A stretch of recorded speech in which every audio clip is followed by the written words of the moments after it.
केज तालुक्यातील अतिवृष्टी बाधित इस्थळ गावास पोहोचला शेतकरी जनहित कामगार मंचाचा शिधा। केज तालुक्यामध्ये गेल्या काही दिवसापासून मुसळधार पावसामुळे धरणाच्या कडेला असलेल्या काही गावांना स्थलांतर करण्याची वेळ आलेली होती। केज तहसीलदार मान्य श्री राकेश गिड्डे साहेब यांच्या आवाहनाला प्रतिसाद देऊन केज शहरातील व्यापारी बांधवांनी अल्पावधीत काही रक्कम जमा करून अतिवृष्टी बाधित झालेल्या व स्थलांतरित झालेल्या नागरिकांना मदत पोहोचविण्याचे अतिशय मोलाचे कार्य पार पाडले।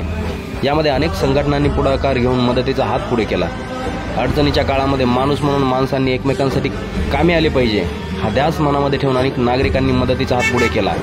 त्याच धर्तीवर शेतकऱ्यांच्या प्रश्नांसाठी शासन दरबारी उभी राहणारी, पर्यावरण संरक्षण सर्वस्व मानणारी, आपल्या क्षेत्रामध्ये 2 लाख झाडे लावण्याचा संकल्प केलेली शेतकरी जनहित कामगार मंच ही सामाजिक संघटना पुढे आली।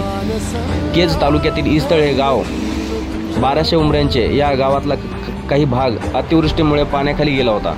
येथील काही लोकांना स्थलांतरित करण्यात आले होते। त्या स्थलांतरित केलेल्या लोकांना शेतकरी जनहित कामगार मंचच्या माध्यमातून 4 ऑक्टोबर 2025 रोजी शिधा वाटप करण्यात आला।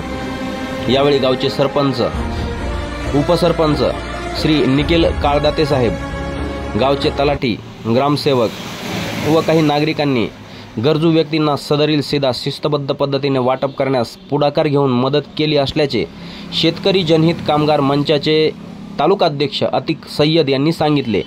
यावेळी मंचचे संस्थापक अध्यक्ष माननीय जयवंतरावजी कांबळे साहेब, सचिव मान्य दीपक गायकवाड यांच्या मार्गदर्शनाखाली